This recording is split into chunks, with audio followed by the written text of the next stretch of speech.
Today on Monkey Life, a baby marmoset is looking for a new mum and dad. You're gonna have to be brave. I know. You're gonna have to be brave. Good girl.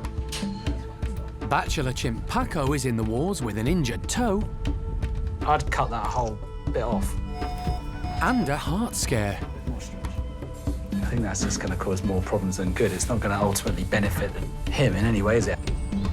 Plus, the nursery orangs box clever at playtime.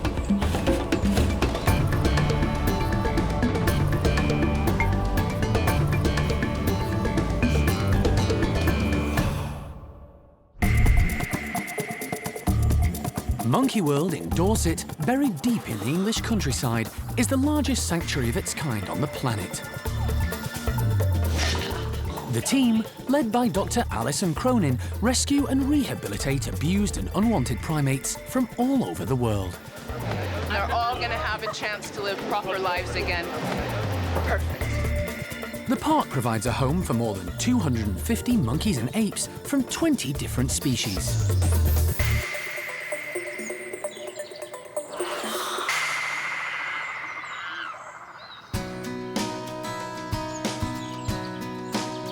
It's been a busy time at the park with a series of arrivals. That's a big noise. And departures. You've been a really good girl. Keeping the whole team on their toes. Good girl. Okay? With so many animals needing care, there's no end to their work. Yeah, then. And sadly, with the primate pet trade in the UK on the rise, the demands on the park keep increasing. In the last few years, they've been inundated with marmosets needing rescue. To meet demand, 2 new complexes were built to house these tiny monkeys, but they're already full to capacity. Today, despite this, Alison has travelled to Cardiff to meet up with Sophie from the RSPCA. The charity has been told about a young marmoset, about 4 months old, being kept in a high-rise flat in the city centre. They've persuaded the owner to let the youngster come to Monkey World. The fact this little one is so young is what makes a difference. If the marmosets come to Monkey World and they're 9 to 10 months old or younger, they appear as babies and they still have very baby-like behavior, and we can give them to a rehabilitated adult pair at the park who will adopt the infants. So luckily for little Moon, she's young enough that I think that we'll be able to get her back to the park and get her adopted. Moon's owner bought her after seeing an advert on the internet. She paid about £1,000 for the marmoset. How long have you had her? A month and a couple of days. Okay. Yeah, I bought her. After speaking to Alison, she's realised Moon will be happier living with her own species under the expert care Monkey World can provide, and she's happy to cooperate. The majority of people who buy small primates from the pet trade are unaware what keeping one actually entails. But Sophie from the RSPCA is aware that it's a specialist job, which is why she's called in Alison. Primates is something that we have very little knowledge of. It's not something that we see every day. It's not something we see every year. And when we do get a case like this, we need to go to the experts who can help us provide what that animal needs. We just don't have the knowledge of everything. Good girl. Alison wants to assess Moon first and gain her trust before attempting to handle her. It's great that she's so active, but, you know, really at this age, what she needs most of all is adult marmosets to be living with and looking after. She should still be with her parents. So probably 4 months old is probably a fair estimate, I would say. She's clearly very playful. You're gonna have to be brave. I know. You're gonna have to be brave. Good girl. Alison is keen to get as much information as possible from the owner about her dealings with the breeder and what she was told about the tiny monkey. The other question did he sell you a common marmoset? Do you remember? Or just a marmoset? Just a one. Yeah, because I think she might end up being, it's hard to say. She's so young, it's hard to say whether she is going to grow white ear tufts and so on, but she's a very dark color. So it might be that she's a black-eared marmoset. The two species are very, very closely related. So if I can convince her to walk into the box willingly, are you okay? Do you need to say goodbye to her first of all? Are you okay if I get her to go inside the box? Yeah, we can. Alison has managed to establish a bond of trust with Moon, and with the help of a few waxworms, the young marmoset goes happily into the box. But for her owner, it's not so easy. You're being very strong, and I can say thank you for Moon, because we will give her a family back again. All right, my sister, you come and visit us, please. Okay, thank you. I will let you know how she goes. It's an emotional goodbye, but her owner knows Moon is off to a much better and happier life.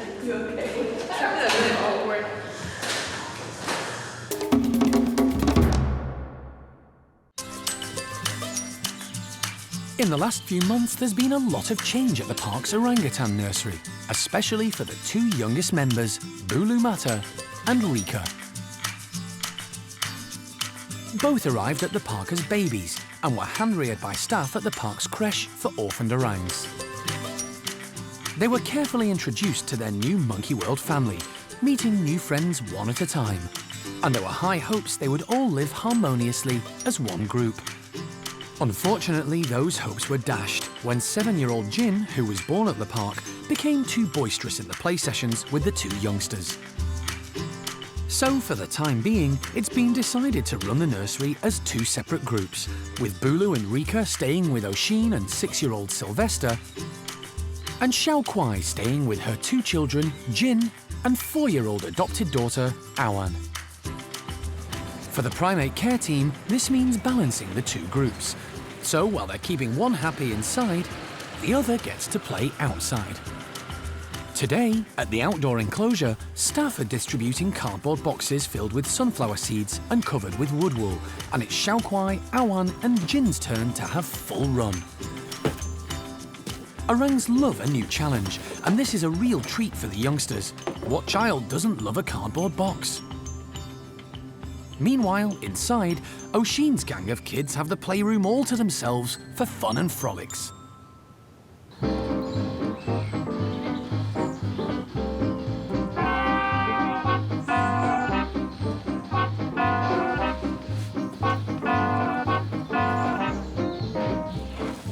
Jin's approach is tentative before his stomach gets the better of him.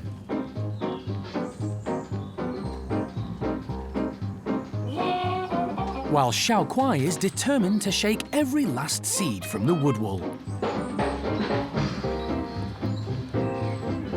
And clever Awan is carefully picking up any leftover seeds spilt by her mum and brother. Meanwhile, inside the nursery, it's raining food. And where there's food to be had, the usually lethargic Oshin will suddenly make an energetic appearance.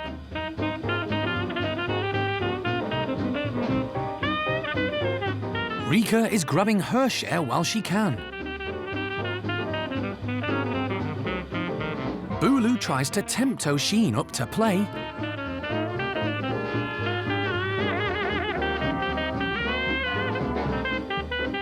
With no success. But luckily, fellow boisterous boy Sylvester is happy to oblige.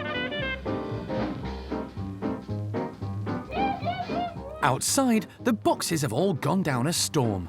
While Jin is still searching for sunflower seeds, Xiao Kuai watches as her daughter Awan proves that, for her, a cardboard box or two is all you need to have fun. But trying to fit one box inside the other is proving rather difficult.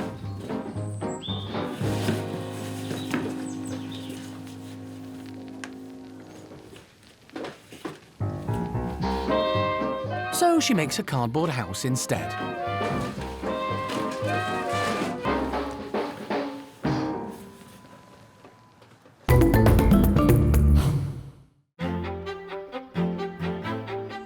The park is home to 4 groups of chimpanzees. Hananya has been in charge of his troop of 18 chimps since 2004. His leadership style is brawn over brain, but seems to work. And then there's Paddy's gang, 17 boys and girls, including his cheeky son, Bart. Paddy was one of the first chimps to arrive at Monkey World and has been leader for almost 30 years. The smallest group is Sally's. Only 4 others live with her.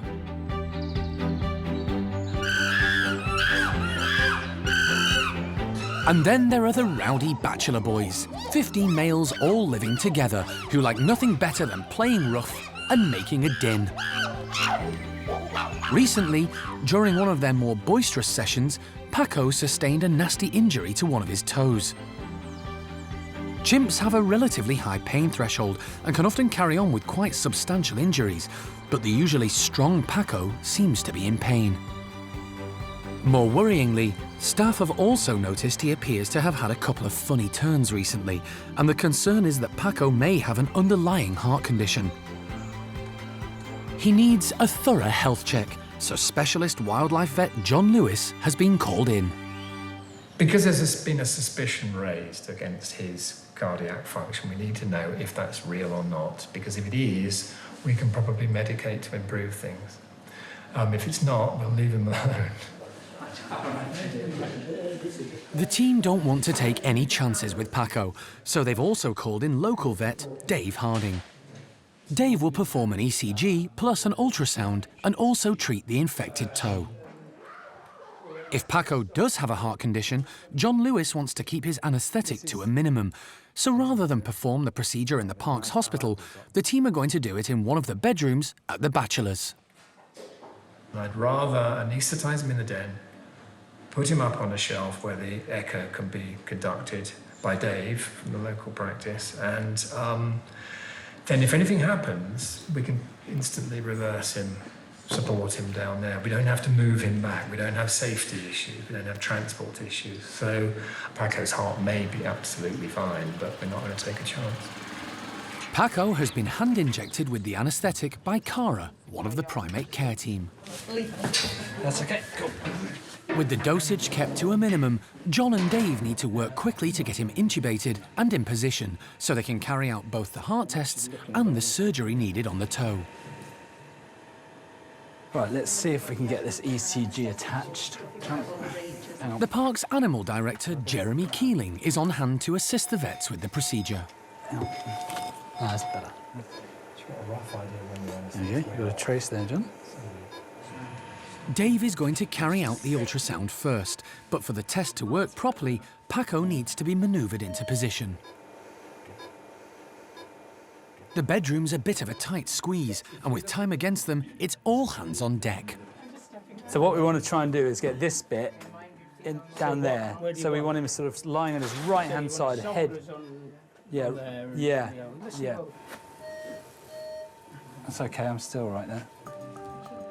Happy with Paco's position, Dave can now perform the ultrasound scan to check his heart. Okay, the mitral valves look good.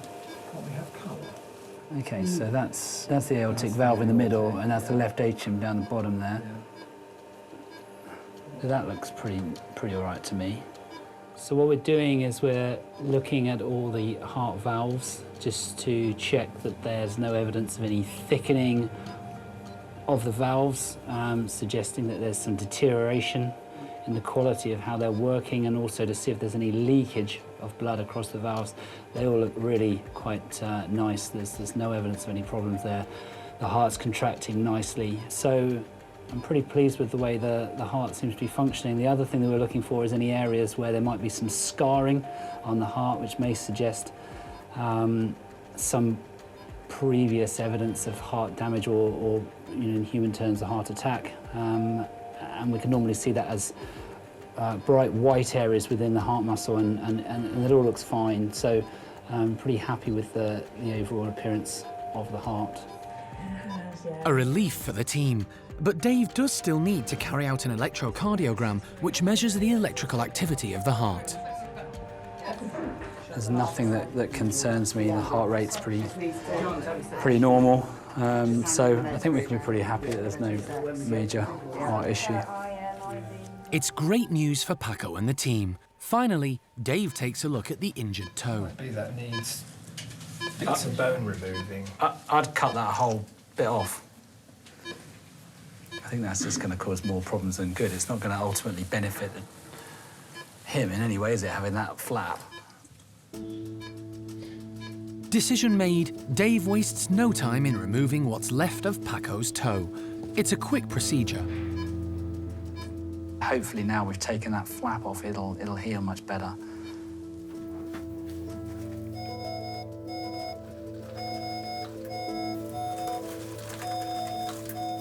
It looks pretty good. John gives Paco a reversal agent for the anaesthetic to bring him round.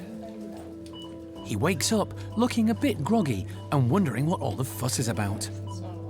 He'll soon be back on his feet, minus one little toe, and causing mayhem with his rowdy bachelor boy pals.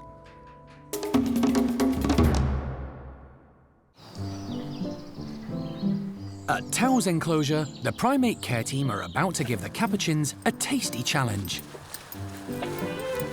They've replicated something the group might find in their natural habitat. It's a fake mound with holes in, which is these perspex pipes. We'll fill these with treats, and then the capuchins have to use the sticks that we provide to dig into the holes to get to the food. Obviously, it's not grubs, doesn't work quite as well, but it's the same sort of idea. In the wild, the mound would be teeming with termites, but today the tubes are filled with rice pudding and a syrupy Marmite concoction. Hopefully the capuchins will love it and not hate it. Capuchins are known for their intelligence, coordination and tool use. In nature, they show remarkable skill termite fishing by poking sticks into the mounds. The termites automatically defend their nests by attaching to the sticks, and the capuchins then pull out the sticks and eat the termites. This is some twigs, so that they can use as the tools to get the treats out of the tubes. They could go and search for them, but these guys kind of need a little bit of help. So we're hoping that if we put it in the holes to begin with, they'll take it out, realise that there's some food in there, and then it'll hopefully encourage them to re-stick it back in the hole again.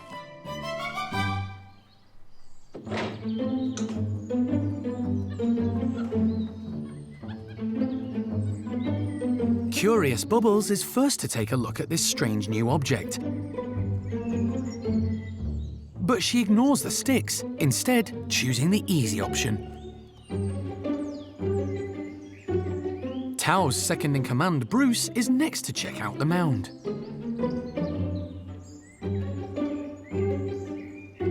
He gives it the full inspection and even pulls out a stick to get to the treat. But then discards it, so obviously a Marmite hater. Close, but not quite there.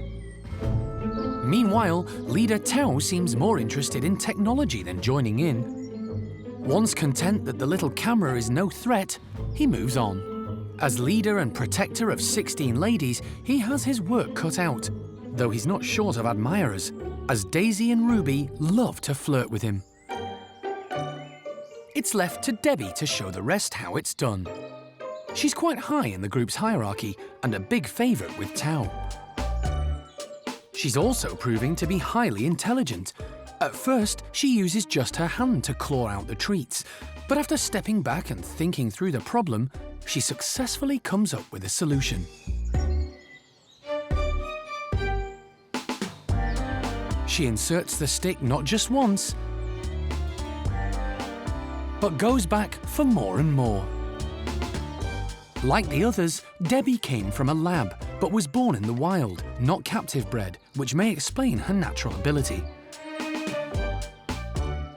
Dominant female Babe, however, has got the wrong end of the stick with this task.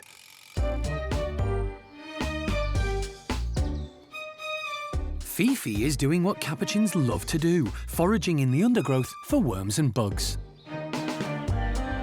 And even the cleverer ones get it wrong sometimes.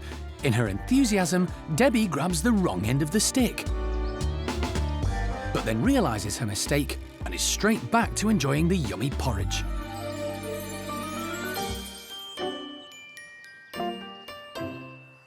guys are so intelligent, and anything that we can give them to try and encourage them to use that really powerful brain and work things out is really important. So yeah, it's always nice to do something different, and when you see them getting stuck in, it's really, really good.